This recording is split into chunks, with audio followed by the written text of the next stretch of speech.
2019 was a pretty weird year, although it will mostly be remembered for putting linear television on its deathbed, as well as when everyone and their grandmother got their own streaming service. On the bright side, I hear that her political comedy talk show is pretty good. The same rules apply as previous years. Only one episode per show, no multi-parters, and if I didn't watch it this year, it won't be on the list. So no My Little Pony, Victor and Valentino, Carmen Sandiego, Tuca and Birdie, or BoJack Horseman. No Has-Been Hotel or Hell of a Boss either. I thought they were decent pilots, but I'm sticking to mainstream television animation, because even with that restriction in place, I just had so much to check out this year. I tried to make this list a combination of old and new, even if it's completely skewed towards shows that I just feel like talking about. But I swear, I'll get to watching BoJack this upcoming year, just like I said last year, and the year before that. With that blasphemy being said, let's close out the year with my top 10 cartoon episodes of 2019.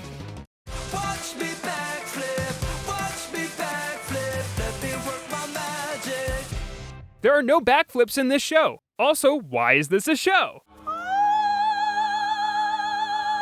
It still stands that the best Dr. Seuss adaptation is as long as it takes to read the book it's based on. But somehow, stretching a book with only 50 different words into a planes, trains, and automobiles style road trip buddy comedy resulted in a fine Netflix series. I don't think it deserved an alleged budget of $5 to $6 million per episode, considering its generic side characters and understandably large amount of filler, but there was a moment where all of its best qualities came front and center. They are really good in a house. The 10th episode dares to answer the question of why Sam I Am loves green eggs and ham, and why he's ordered them everywhere that he and Guy I visit. When reuniting with his family, Guy retreats to his childhood treehouse out of self-induced shame, which has an elaborate entrance with many Seussian contraptions, showing that the greatest strength of this series lies in its set pieces. It's here that we learn that Sam I Am has a tragic backstory. When I was very little, my mom left me at an orphanage. It's always just been me. This is a dumb twist. This is a very cliche twist.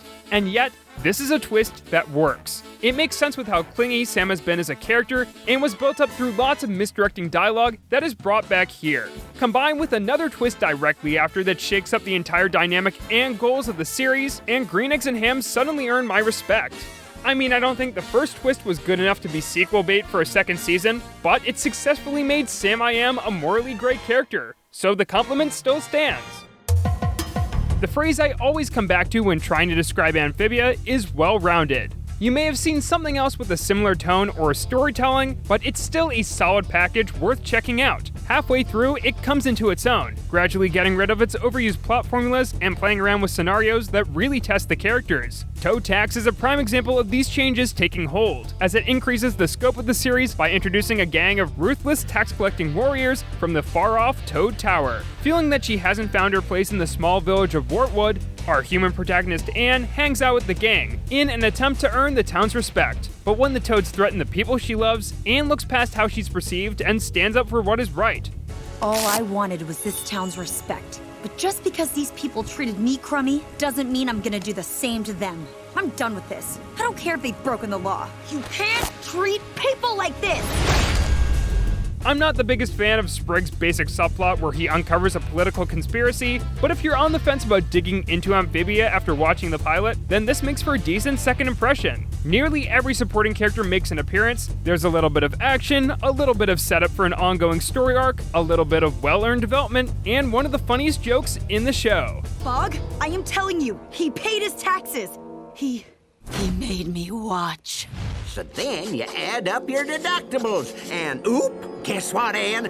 You're a deductible! Kill me! For a show about talking frogs, Amphibia sure can be relatable. Cartoon Network's Mao Mao, Heroes of Pure Heart, came out of nowhere, and it soon became my favorite show of this year. Although it should be no surprise, since it was created by Parker Simmons, who boarded many of my favorite episodes of OKKO. It's a fast-paced, in-your-face action comedy about an oddball animal sheriff's department defending a small village from the forces of evil and the monster of the week. But the genuine and occasionally improvised character interactions give it a lot of personality. How do you make your cape look so cool and pretty? That's because I am cool and pretty. Yay! While not being as fine-tuned as what would follow, one of the first true signs that the show was more than meets the eye was found in Not Impressed. No matter what he says or does, our stubborn, self-obsessed hero can't impress a random townsperson named Blue. And this digs up some of Mao Mao's repressed childhood memories, making him obsessed with impressing Blue at any cost. But look at how many friends I have! 3 whole friends! One of them is you. You better believe I love me like a friend. It's interesting how this episode keeps Mao Mao likable while still making him into an antagonist. He stalks and harasses Blue for such a petty reason, but the ways that he does so become increasingly nonsensical. From street performing to chasing down his car, and then doing this.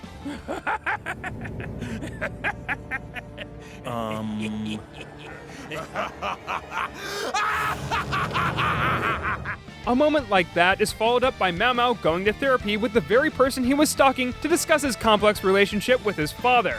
After seamlessly transitioning from off-the-wall silliness to a sincere and tragic moment, I knew that Heroes of Pure Heart was going to be something special. Here's hoping that it continues to up its game.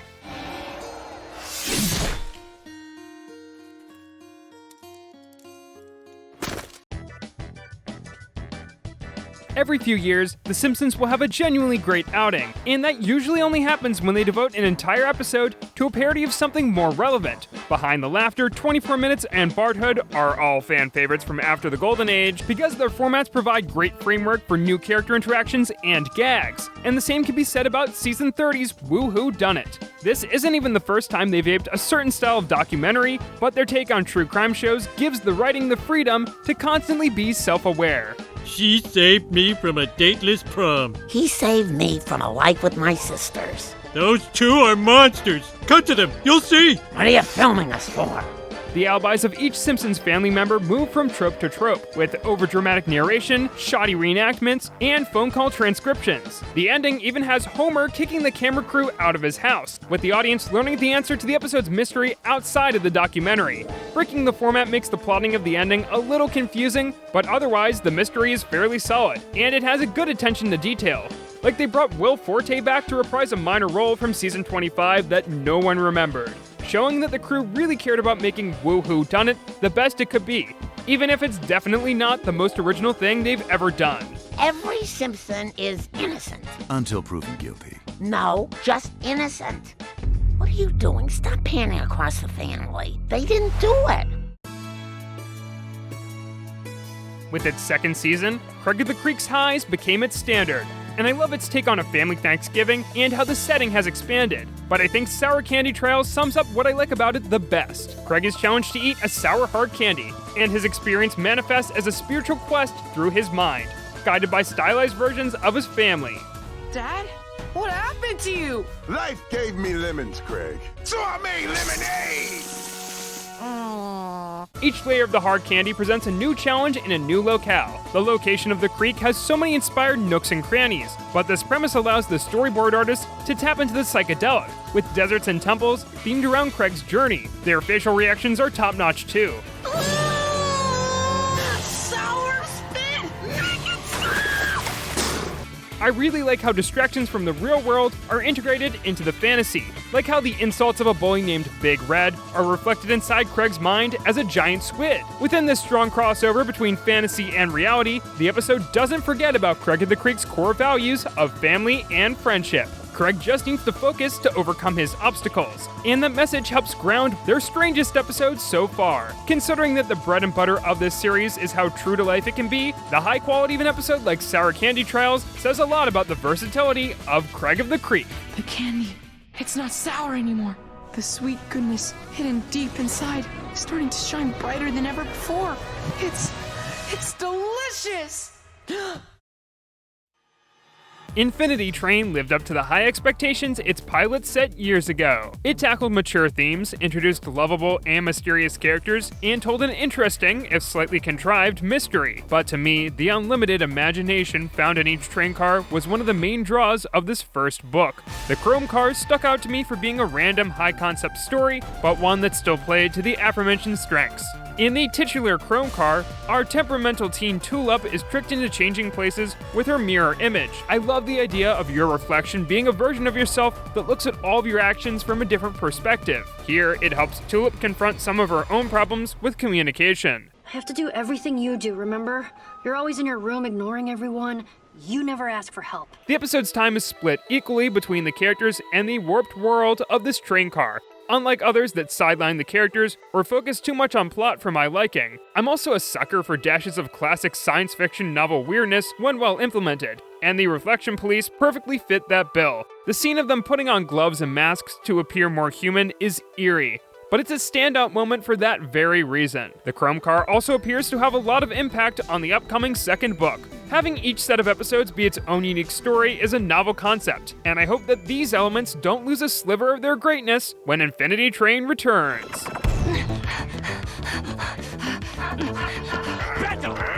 Hello, Miss Tulip. We're melting people. Come on, let's talk about your future. Steven Universe Future is perfect for those who don't like Steven Universe. The plots are more fast-paced, filled with frequent action and continuity. Plus, I don't have to argue with myself over whether or not the theme of redemption goes too far. Not yet, anyway.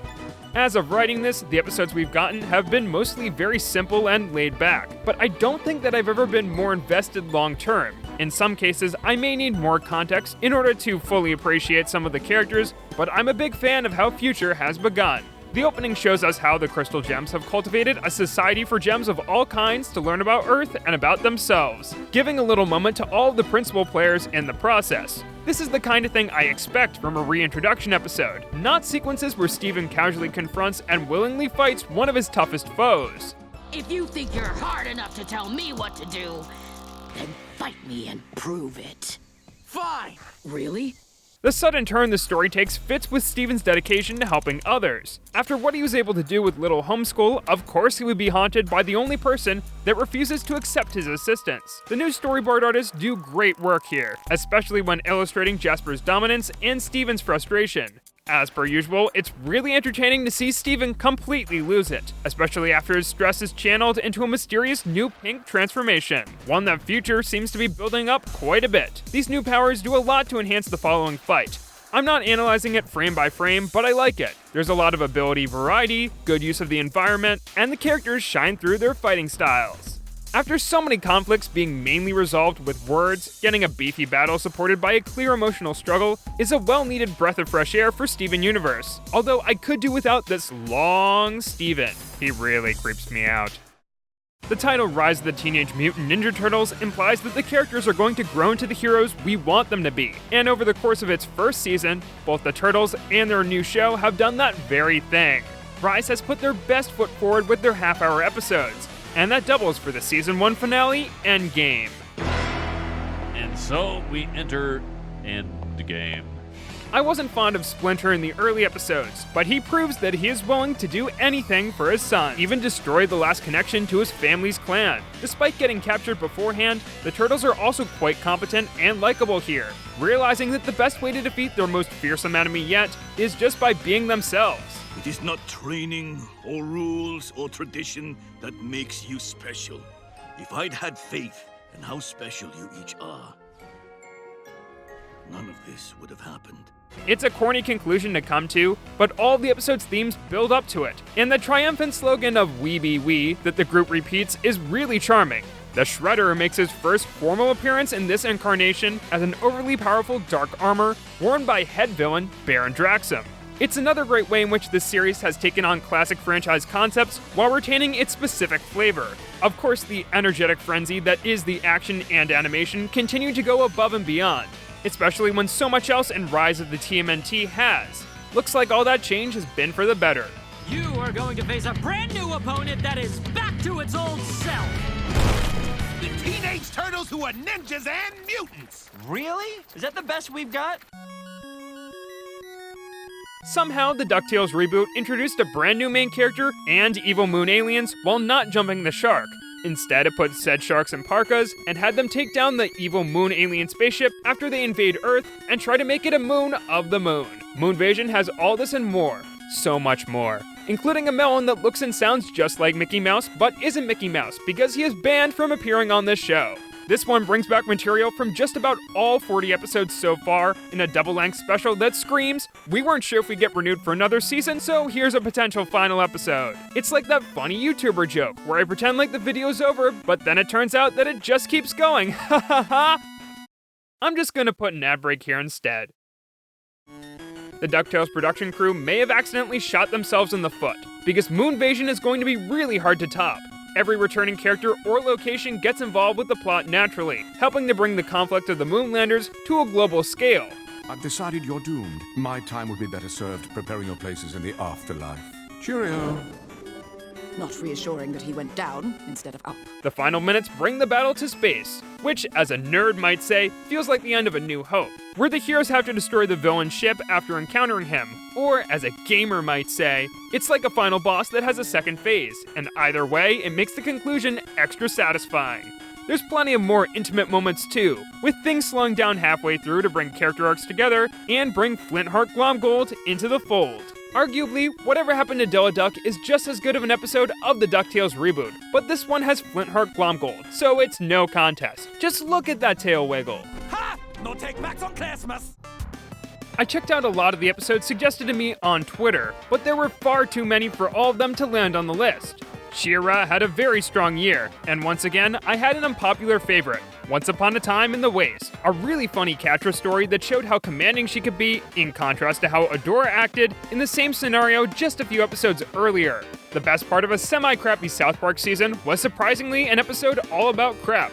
Turd Burglars is stupid and disgusting, but it's also ridiculous enough to appeal to my terrible sense of humor. I also liked Edge of Tomorty, Live, Die, Rick, Pete. A strong start to the mixed first half of Rick and Morty's 4th season. Outside of the reaffirming meta-commentary, I just couldn't find much to say about it to fill an entire entry. Unlike my favorite cartoon episode of 2019, which is from one of my favorite shows of all time.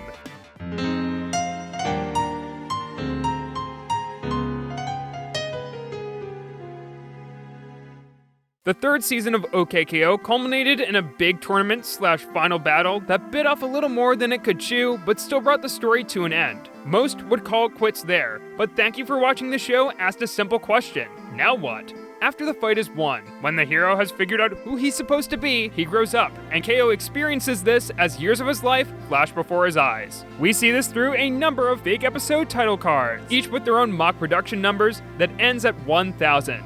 Some are joke ideas, others are concepts scrapped before they could be produced, but they all feel like where the characters are supposed to end up.